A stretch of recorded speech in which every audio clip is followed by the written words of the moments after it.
সবাই কেমন আছেন? আশা করি সবাই ভালো আছেন আর আমিও খুব ভালো আছি। সকালবেলায় রান্নাবান্নার তোড়জোড় লেগে পড়েছে। আসলে আজকে একটা স্পেশাল ডিশ রান্না হবে। এটা রান্না করার আসলে কথা ছিল না, তবে কোইন্সিডেন্টলি হয়ে গেছে। আজ রান্না করার কথা ছিল দেশি মুরগির ডিম, তবে ডিমগুলো না সিদ্ধ দেওয়ার পর যখন ছালতে গেছি তখন দেখি ডিমগুলো প্রায়ই নষ্ট হয়ে গেছে। তারপরে কি করব, মশলা তো করাই হয়ে গেছিলো, সেই মশলা দিয়েই আলুর দম করে নিলাম। আর এই রান্না করতে করতে গ্যাস মোছার অভ্যাসটা আমার মতো আর কার কার আছে বলুন তো। তো আমার বান্না প্রায় কমপ্লিট, আর ডিমটা তো দেখতেই পেলেন কি অবস্থা। তো এই যে আমার আলুর দম কিন্তু রান্না হয়ে গেছে। ওই যে বললাম ডিমের আলু কেটেছিলাম, মশলাও রেডি হয়ে গেছিলো। তো আলুগুলোর সাইজ একটু বড় বড়ই ছিল, সেই জন্য আলুর দমটা খেতেও বেশ টেস্টি হয়েছে। আর অনেক সময় না আলুর জন্য আলুর দমে অনেক টেস্ট আসে। তো আজকের আলুটাও বেশ সুন্দর ছিল, আর টেস্টটা যা হয়েছে না বেশ ভালো হয়েছে। আমার বর তো খেয়েই বলল যে আজ কিন্তু আমাকে লুচি করে দিতেই হবে। তাই বললাম না, সকালের দিকে আর দেবো না, রাতে যখন আসবে তখন দেখবে গরম গরম লুচি তোমার সামনে রেডি। তো এই হচ্ছে আমার আলুর দমটা, আর গ্রেভিটা কি সুন্দর হয়েছে তাই না? আমারও কিন্তু বেশ লেগেছে আজ। চলুন এখন আলুর দম দিয়ে আর একটু গরম গরম ভাত দিয়ে আজকের সকালের ব্রেকফাস্টটা করে নিই। এখন না মাছিগুলো এত জ্বালাতন করে, আপনাদেরকে আর কি বলবো। আমার এই মাছি জিনিসটা একদমই পছন্দ হয় না, মানে সহ্য করতে পারি না বলতে পারেন। সকালে রান্নাবান্নার খাওয়ার চিন্তা ভাবনা চলে গেছে। হ্যাঁ, দুপুরেরটাও হয়ে গেছে, একবারেই করে রেখেছি। তারপরে জামা কাপড়গুলো ধুয়ে নিলাম। ওয়াশিং মেশিনে ধুতে আর কতক্ষণ লাগে বলুন। তো এই যে অনেক জামা কাপড় ধুয়েছি কিন্তু আজ। অবশ্য আমার ডেলি ধোয়া পড়ে, তবুও প্রত্যেক দিনই অনেক অনেক হয়ে যায়।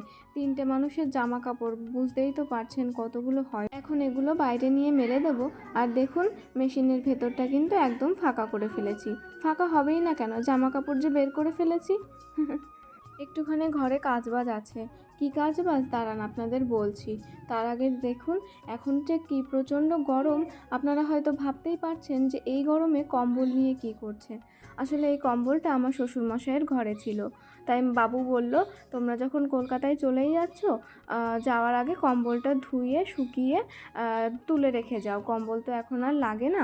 তাই আমি এগুলোকে ঠিকঠাক করে ও ঘর থেকে নিয়ে এসেছি। এবার কম্বলটাকে আলতো হাতে রোল করে নিয়েছি। খাওয়ার রোল না, কিন্তু কম্বলটা ঢোকাবো তাই রোল করা দরকার ছিল। এবার বস্তাটার মধ্যে আস্তে আস্তে ঢুকিয়ে দিচ্ছি। এবার এই বস্তাটাকে বেডের মধ্যে ঢোকাতে হবে। দেখি আমার বরের কাজবাজ গেছে ডিউটিতে, ওর ফোন ঠান্ডা করা পাখাটাও বেডটার উপরে রেখে গেছে। তো যাই হোক, দেখুন আমি বেডটার ওপর থেকে বেডশিটটা সরিয়ে নিচ্ছি। এবার এর মধ্যে থেকে আমাদের ট্রলিটা বের করতে হবে। যাওয়ার দিন যে এগিয়ে এসেছে, এবার তো সব রেডি করতে হবে তাই না? একা হাতে বাড়ির সব জিনিসও সামলে রান্নাবান্না সব কিছু করে টুকটাক করে তো আমার ট্রলিটাও গোছাতে হবে। না হলে বর কলকাতাতে গিয়ে বলবে আমার এই জিনিস এনে দাওনি, আমার ওই জিনিস নিয়ে আসোনি। আর আমার বর না, ও নিজের হাতে কিছু গোছায়ও না। আমি যদি ওকে একটা গেঞ্জি দিই তো ওই সেই গেঞ্জিটাই পরে থাকবে। ওর ওরকম কোনো ব্যাপার নেই যে না আমি ওই জিনিসটা পরবো, বা আমার বউ এই জিনিসটা দিয়েছে ওটা পরবো না, আমি অন্য কিছু পরবো। ওর নিজস্ব কোনো পছন্দ নেই, আমি ওকে যেটা দেবো ও সেটাই পরে নেয়। সেই জন্য সব কিছু আমাকে নিজেই সামলাতে হবে, তাই প্যাকিংটাও আমাকেই করতে হবে। তো এই যে ট্রলিটা বের করে নিলাম, আর ওই কম্বলের যে বস্তাটা ওটাও আমি তুলে দিলাম বেডের মধ্যে। এবার ওটাকেও আমি ঠিকঠাক করে নেব। আর আমাদের এই বেডটা না প্রচণ্ড ভালো, মানে আমার জন্য ঠিকঠাক সুবিধা হয়। এই তোলা নামানো সব কিছুই তো একা হাতে করতে হয়। আমার বর আবার এইসব দিকে সাহায্য করে না বললে ভুল হবে, বাড়িতে থাকলে করে, তবে ও তো বেশিরভাগ টাইমটাই ডিউটিতে থাকে। তো বাড়িতে যখন আসে একটুখানি রেস্ট নেয়, আর আমার যখন যা দরকার হয় যদি সেটা বেডের মধ্যে থাকে আমি নিজেই করে নিতে পারি, কেননা সেই রকমভাবেই করা বেডটা, তাই আর আমার কোনো অসুবিধা হয় না। তো দেখুন আমি বেডের চারিদিকে একটুখানি ঠিক করে নিচ্ছি। বেশিটা তো এলোমেলো হয়নি, এই সাইড থেকেই বের করেছি, আর এই সাইডের জিনিসগুলোই একটুখানি এলোমেলো হয়েছে। তো ওটা এক চুটকিতেই ঠিক হয়ে যাবে।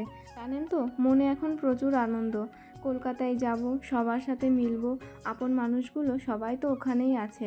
যখনই শুনতে পাই আমার টিকিট হয়ে গেছে বা আমার যাওয়ার কথাবার্তা চলে, তখনই দেখি সবার মুখে একরাশ হাসি ফুটে আসে। আর যখন ওখান থেকে ফেরার টাইম হয়ে যায় সবার মুখ ভারী হয়ে যায়। আসলে ভালো লাগে না, নিজের মেয়ে নিজের বৌমা যদি কাছে না থাকে ভালো লাগে বলো? হ্যাঁ, বৌমা বললাম এই কারণেই, আমার শাশুড়ি মাও ওইখানেই আছে। কিছুদিন আগে ওই যে বলেছিলাম না গেল, তারপর আর আসেনি মামুনি।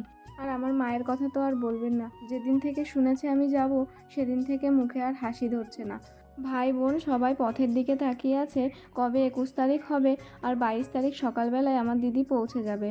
হয়তো তার 2-1 দিনের মধ্যেই আমার বাবার বাড়িতে চলে যাব, তারপর ওদের সাথে দেখা হবে। সেই দিন গুনে ওরা আর পারছে না।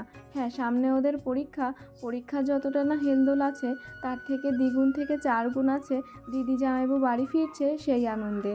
তো দেখুন, এই ট্রলিটা না আগের বছর যখন ডিসেম্বরে এলাম, মানে 2023-এর ডিসেম্বরে কলকাতায় গেছিলাম, তখন আসার আগের দিন হাবড়াতে যে বিশাল নামে একটা শপিং মল আছে, সেখান থেকেই এই ট্রলিটা আমি আর আমার শ্বশুরমশাই গিয়ে কিনে এনেছিলাম। জানেন তো, এই ট্রলিটার মধ্যে না অনেকটাই জায়গা আছে। মনে হচ্ছে কালকে জামা কাপড় যেগুলো যা যা নেব সব কিছু ধরে আরও হয়তো অনেকটাই জায়গা থেকে পড়বে।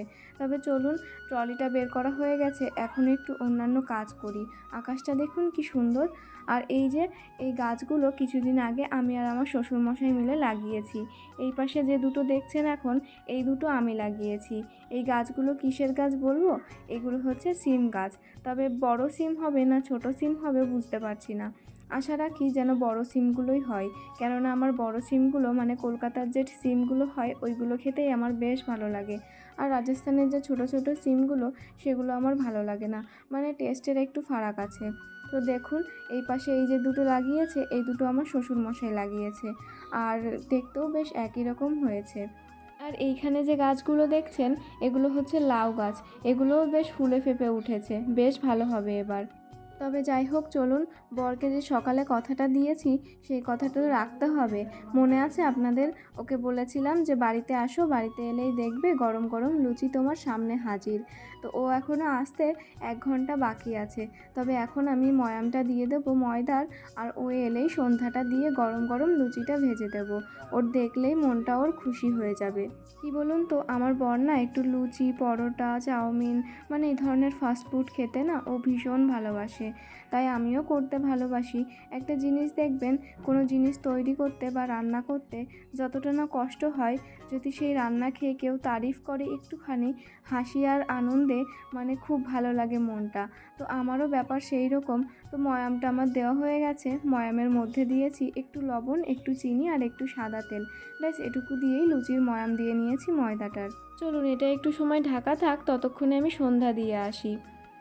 দেখুন, আমি বললাম না সন্ধ্যা দিতে যাব, তবে তার আগে কানটা একটু চুলকাচ্ছিল। কানে চুলকাতে গিয়েই দেখি যে আমার কানের সাইডটায় না, মানে যেটা কানের জিনিসটা আছে ওটা একটুখানি খোঁচা লাগলো। তো খুলে দেখতে গিয়েই দেখি যে কানেরটা না ভেঙে গেছে। কি জানি 3 মাস হয়েছে সোনার কানেরটা, তবে কেন এরকম ভেঙে গেল বুঝতে পারছি না। হয়তো রেডিমেড কানের ছিল, সেই কারণেই হবে হয়তো। তারপর দেখুন, আমি সন্ধ্যা দিয়ে চলে এসেছি, আর এখন আমি সাদা তেলের প্যাকেটটা আনিয়েছি, এটা দিয়েই আমি লুচিগুলো ভেজে নেব। তখন তো দেখতেই পেলেন সাদা তেলটা প্রায় শেষ হয়ে গেছিলো। প্রায় শেষ হয়ে গেছিলো বলতে শেষই হয়ে গেছিলো, একটুখানি ছিল, সেটা দিয়েই ময়াম দিয়ে নিয়েছিলাম। তো এখন ফার্স্টে আমি তেলটা ঢেলে নেব, তারপর লুচিগুলো বেলে ভেজে নেব। আর ওদিকে আমার বর চলেও এসেছে। আসলে যখন আমি সন্ধ্যা দিচ্ছিলাম তখনই আমার বর এসেছে ডিউটি থেকে। তো ওকে একটু জল দিয়ে এলাম, আর তারপরে আমি তাড়াহুড়ো করে আমি লুচিটা ভাজতে চলে এসেছি। ও জলটা খেয়ে একটুখানি বসতে বসতেই তারপর আমার লুচিটা হয়ে যাবে।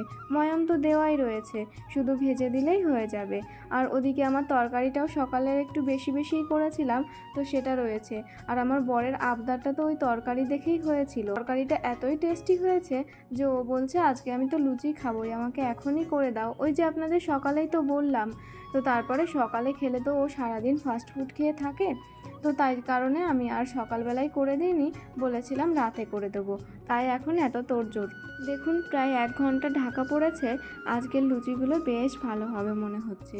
একটু ঢাকা থাকলে না ময়াম দেওয়া ময়দাটা, ময়দা হোক বা আটা হোক, ময়াম দিয়ে একটুখানি ঢেকে রাখলে না বেশ লুচিগুলো ফোলে। আর তখন তো আপনারা দেখতেই পেলেন যে প্যাকেটে একটুখানি তেল ছিল, সেটা আমি কোনোভাবে কড়াইয়ের ওপর লাগিয়ে রেখেছি, যাতে কড়াইতে একটু নিচু হয়ে থাকলে প্যাকেট থেকে নুয়ে নুয়ে তেলটা পড়ে যায়। আর যতটা পরিমাণ তেল অবশিষ্ট লাগবে ততটা আমি কড়াইতে এখন দিয়ে দিলাম। আর এখন লেচিগুলো কেটে নিচ্ছি।